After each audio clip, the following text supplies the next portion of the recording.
यदि आप चाहते हैं कि आप तक हमारे एजुकेशनल और मोटिवेशनल वीडियोस तुरंत पहुंचते रहें, तो आप जल्दी से चैनल को सब्सक्राइब करें और वीडियोस को शेयर और लाइक करते रहें।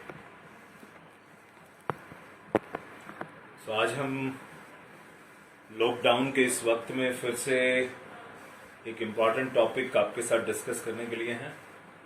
जैसा कि आप सभी जानते हैं कि क्लासेस आजकल ऑनलाइन चल रही हैं, थ्रू डिफरेंट ऐप्स हम क्लासेस कर रहे हैं। उनके अपने रिस्क भी हैं, लेकिन यहाँ ये यूट्यूब के थ्रू लेक्चर आप तक पहुँचाना, ये आप लोगों के देखने के लिए कम रिस्की भी है।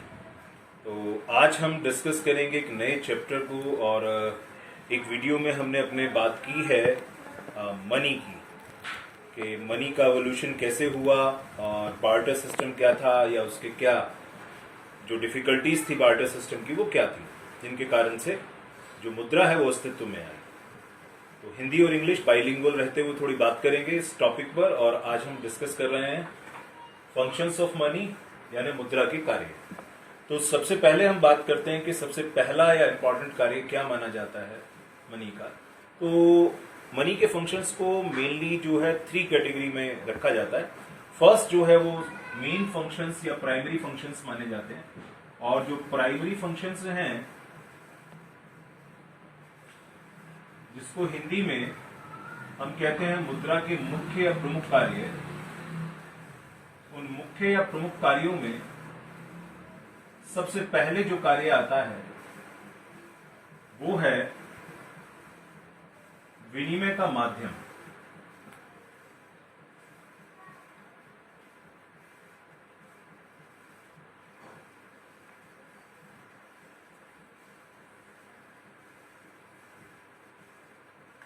विनिमय का माध्यम, विनिमय यानी कि एक्सचेंज, माध्यम यानी मीडियम।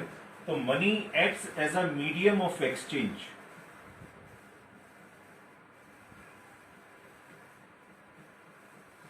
जैसा कि हम जानते हैं, बार्टर सिस्टम की एक प्रॉब्लम ये थी कि वहां पर हमें दोहरे संयोग की आवश्यकता होती थी, यानी डबल कोइंसिडेंस ऑफ वांट्स। हमें जिस चीज की जरूरत है, हमें ऐसे व्यक्ति को तलाशना होता था कि जिसके पास हमारी आवश्यकता की वस्तु हो।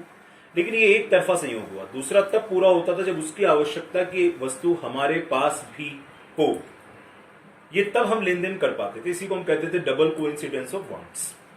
तो ये डबल कोइंसिडेंस ऑफ वांट्स की नीड को मनी ने खत्म कर दिया, because money now acts as a medium of exchange.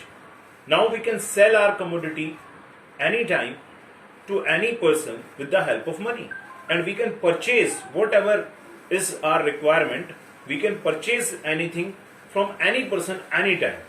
कभी भी हम अपनी वस्तु को बेच सकते हैं किसी भी व्यक्ति को, और प्राप्त मुद्रा से हम अपनी मनचाही वस्तु को कभी भी किसी अन्य समय पर जाकर खरीद सकते हैं।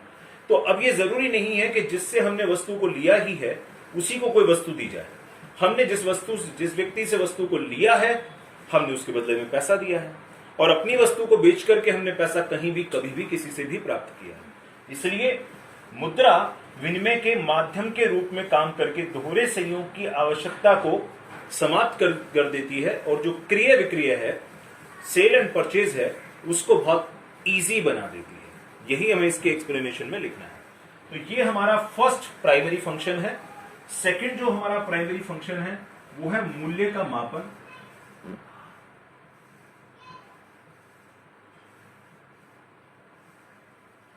जिसको इंग्लिश में कहेंगे मापन यानी कि मेजरमेंट। तो मेजर ऑफ वैल्यू।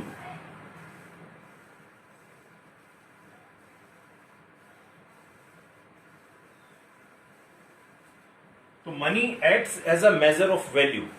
मुद्रा वस्तुओं के मूल्य को मापती है और लेखे की एक इकाई के रूप में काम करती है। Acts as a unit of accounts. यहां तक आप देखें कि अगर एक उदाहरण से इसको समझने की कोशिश करें, आप किसी दुकान से 2 लीटर तेल लेते हैं, आप 5 किलो घी लेते हैं, आप 10 किताबें लेते हैं। यदि आपको इन्हें लिखना हो कि आपने कितने का सामान, क्या सामान आपने उस दुकानदार से लिया, तो आपको ये सब कुछ ऐसे ही लिखना पड़ेगा कि आपने क्या क्या लिया है। आपने लिया है मान लीजिए 5 लीटर ऑयल, ऐसे ही लिखेंगे आप। आपने लिखा है मान लीजिए 2 kg घी। इसी तरह से आपने लिया है, मान लीजिए कुछ भी ले सकते हैं आप, 5 कॉपीज और कुछ और भी इस तरह से। लेकिन इन सबको हम किसी एक रूप में नहीं लिख सकते थे। मनी यहां पर आपको, क्योंकि यूनिट ऑफ अकाउंट्स के रूप में काम करती है, तो आप इन सबको एक ही रूप में ला सकते हैं। आप बता सकते हैं कि मान लीजिए ऑयल जो है वो अगर for example 50 rupees per litre है, तो आपने 250 का ऑयल खरीदा। आपने मान लीजिए जो घी है, देसी घी, मान लीजिए कि वो 800 रुपए किलो है, तो 1600 रुपए का आपने 1600 का आपने घी खरीदा। और कॉपी मान लीजिए कि 20 रुपए की एक है, तो 100 रुपीज की आपने कॉपीज खरीदी। इस तरह से आपने दुकानदार से जो टोटल सामान खरीदा वो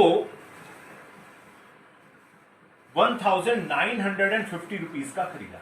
तो अब आप इसको, इन सबको केवल एक ही फिगर में, एक ही चीज में लेकर आ सकते हैं, वो 1950 रुपए।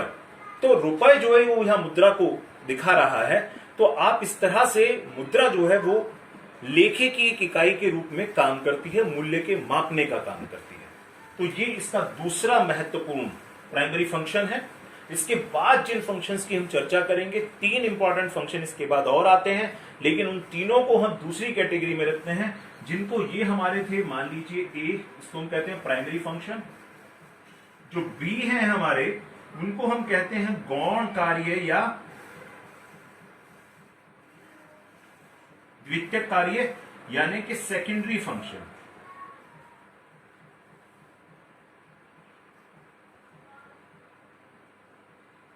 तो ये इसके सेकेंडरी फंक्शंस ऑफ मनी है। द्वितीयक कार्य कह सकते हैं, गौण कार्य कह सकते हैं हम इनको।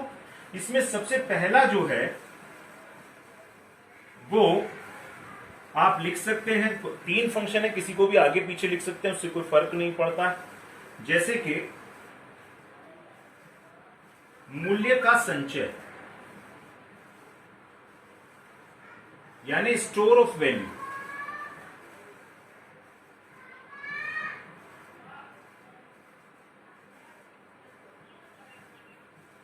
आप देखिए, वस्तुओं के रूप में पहले वस्तु विनिमय अर्थव्यवस्था में संचय किया जाता था, लेकिन बहुत सारी वस्तुएं ऐसी होती थी जिनके अंदर हम लंबे समय तक मूल्य को संचित करके नहीं रख सकते।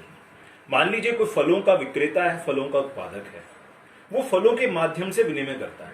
आज फलों का सीजन है, मान लीजिए आम के बगीचे हैं किसी के, तो आम के बगीचे हैं, तो आम के माध्यम से वो लेन देन 4 महीने 3 महीने तक कर सकता है। उसके बाद लेन देन करने के लिए वो आम के रूप में वैल्यू को स्टोर करके लंबे समय तक नहीं रख सकता, क्योंकि आम तो खराब हो जाएंगे, पेरिशेबल गुड्स है, तो वो खराब हो जाएगा। ज्यादा समय तक वो उसके रूप में वैल्यू को स्टोर करके नहीं रख सकता था। लेकिन मनी के रूप में वैल्यू को स्टोर करके रखना बहुत इजी है। इसके माध्यम से हम लंबे समय तक न केवल मनी को स्टोर कर सकते हैं, बल्कि उस पर रिटर्न भी गेन कर सकते हैं।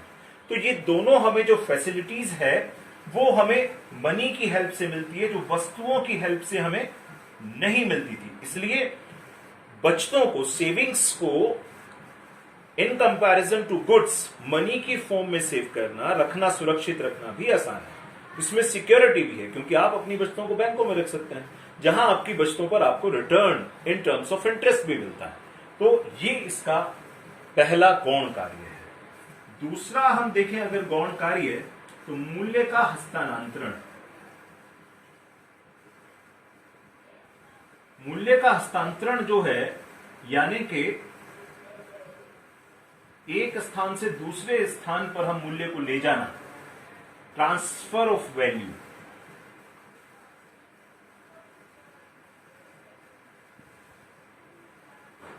हम वस्तुएं एक ही जगह पर नहीं खरीदते, हम बहुत जगह पर जाते हैं, बहुत जगह से वस्तुएं खरीदते हैं। मान लीजिए आप कहीं मुंबई घूमने के लिए गए, आपको वहां पर लेन देन करना है, वस्तुएं खरीदनी है, तो वहां पर आप अगर वस्तुओं को कैरी करके ले जाते हैं जिनके माध्यम से आप लेन देन करेंगे, तो अपने आप में बहुत मुश्किल काम है। लेकिन मुद्रा को एक स्थान से दूसरे स्थान पर ले जाना, मनी को ट्रांसफर करना, it's comparatively easy. Second thing is, if you want to purchase the fixed assets from any other place, for example, a person is living in Delhi and is transferred to Mumbai. Now he has to find out the person who is having the house in Mumbai and willing to take a house in Delhi.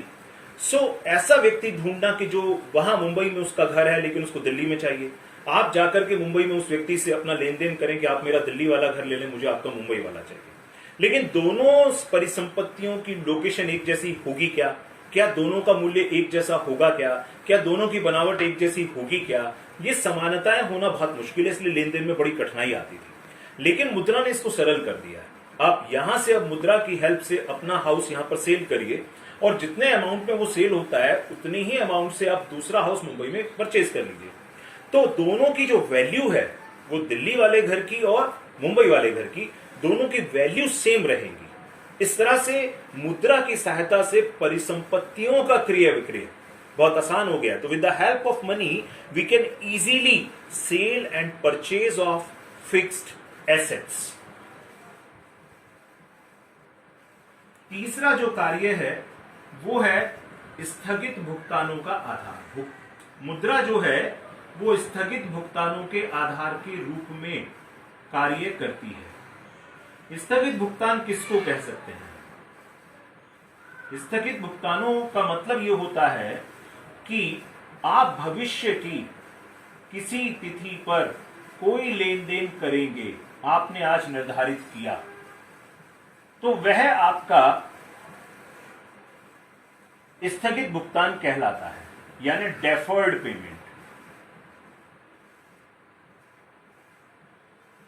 मुद्रा की सहायता से भुगतानों को स्थगित करना भविष्य के लिए बहुत सरल हो गया है। आप आसानी से कोई भी ऋण ले सकते हैं, ऋण को भविष्य में ब्याज के साथ चुका सकते हैं। ये सब कुछ शेयर्स खरीदना, बॉन्ड्स खरीदना और उसके ऊपर फिर आय अर्जित करना, ये सब कुछ मुद्रा की सहायता से ही संभव हो पाया है। So money acts as a standard of deferred payment. It actually made easy to postpone payment in future. So these are the main functions which are called primary and secondary functions.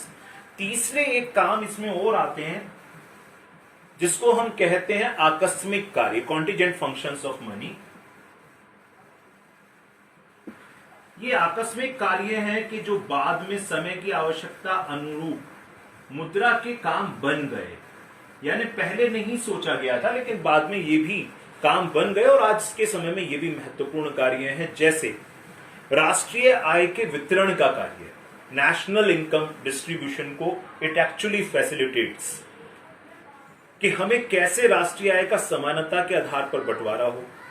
जो उत्पादन है उसका भूमि, श्रम, पूंजी और उद्यम में किराया, मजदूरी, ब्याज और लाभ के रूप में सही ढंग से वितरण कैसे हो, ये काम मुद्रा की सहायता से अब बहुत आसान हो गया है। ऐसे ही व्यय की सीमांत उपयोगिता को समान बनाना, ये इंपॉर्टेंट हो गया है। इक्विलिब्रियम, जो it actually facilitates the study of equilibrium in economics, कि कैसे हम आसानी से इक्विलिब्रियम को समझ सकते हैं, ये मुद्रा ने किया है।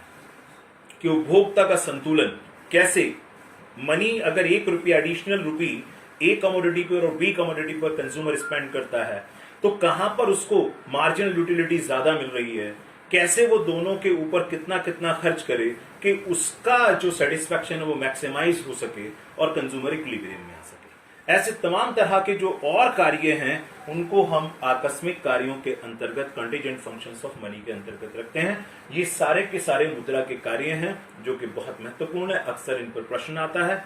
हमें आशा है कि आपको इससे समझने में हेल्प मिलेगी। लेकिन फिर भी अगर आपके मन में कोई डाउट और लगता है कि कोई चीज इनकम्प्लीट छूट गई है तो आप कमेंट बॉक्स में कमेंट करके जरूर बताएं, ताकि हम अपने नेक्स्ट वीडियो में उन इश्यूज को, उन प्रॉब्लम्स को एड्रेस कर सकें। Thank you.